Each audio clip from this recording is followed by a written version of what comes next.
अभी कुछ समय पहले पठान ट्रेंड में चल रहा था, मीडिया ट्रेंड में पठान को लेकर चल रही थी।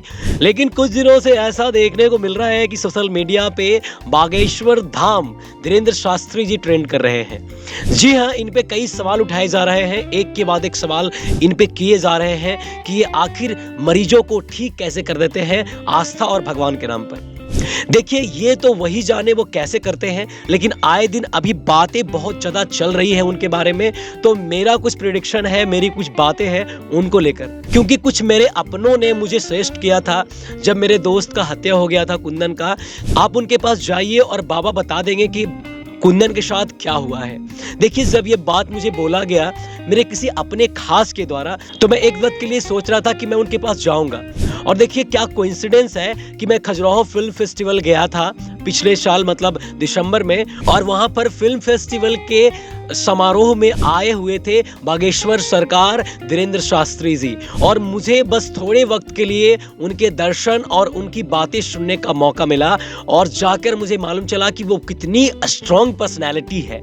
देखिए, पहले जब बातें की गई थी उनके बारे में, जब मैं वीडियोस उनका देखता था, तो मुझे भी लगता था कि यार ये क्या है, मतलब ये कैसे आदमी कोई एक पेपर लिखकर आपके बारे में बता सकता है और फिर आपके निदान को बता सकता है, फिर आपका नंबर लगेगा। मतलब कई ऐसी बातें मुझे ऐसा सुनने में आया, तो मुझे लगा कि यार ये सब बेफिजुल है, मुझे इस पर ध्यान नहीं देना चाहिए।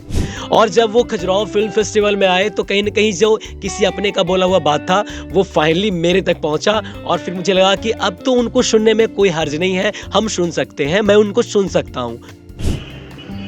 जिंदगी में याद रखना, आप जो अभिनय कर रहे हैं या जिस फिल्म को आप प्रोड्यूस कर रहे हैं या जिस फिल्म को आप भारत को दिखाना चाह रहे हैं, अगर तुम्हारे अंदर जमीर हो सनातनी संस्कृति का, एक बात आज नोट करके जाना, हिंदुत्व के खिलाफ कोई भी मूवी मत बनाना, मर जाना तुम भूखो। और सनातन के खिलाफ, सनातन मतलब तुम्हारा बाप, जो अपने बाप के खिलाफ मूवी बनाता है वो अपने बाप का नहीं है, ये बात याद रखना। तुम 2 कौड़ी के रुपयों के लिए अपनी सनातनीय संस्कृति की अस्मिता को भी कुछ दिनों से, और भारत के लोग भी अब जग रहे हैं, साधु बाइकआउट भी तो हो रहे हैं, बाइकआउट भी तो हो रहे हैं। वो जो सनातन धर्म को लेकर इंथुजियास्टिक है, जो जोश उनके अंदर जो जोश है, मैं उस बात को समझता हूँ। कुछ महीने पहले मैं एक इंस्टाग्राम रील में सुहानी शाह को देखा था।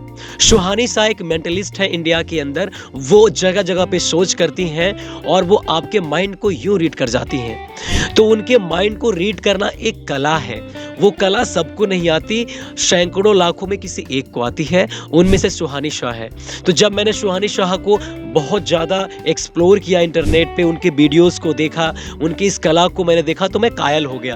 देखिए, बागेश्वर धाम की बात बहुत पहले आई थी, सुहानी शाह को मैं बाद में जाना। तो सुहानी शाह को जब मैंने जाना और मैंने ये बात जानी कि मेंटलिस्ट भी हमारे देश में और विदेश में होते हैं, तब मुझे पूरा फंडा समझ में आया कि एक्चुअल में ये जो ज्ञानी होते हैं वो कैसे किसी को ठीक कर सकते हैं।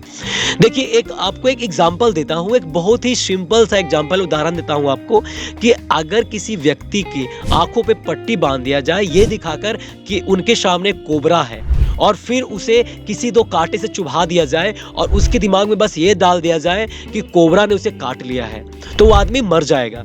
क्योंकि ये सारा उपज हमारे माइंड का होता है, हमारा ठीक होना, हमारा बीमार होना सब हमारे माइंड के ऊपर आश्रित है।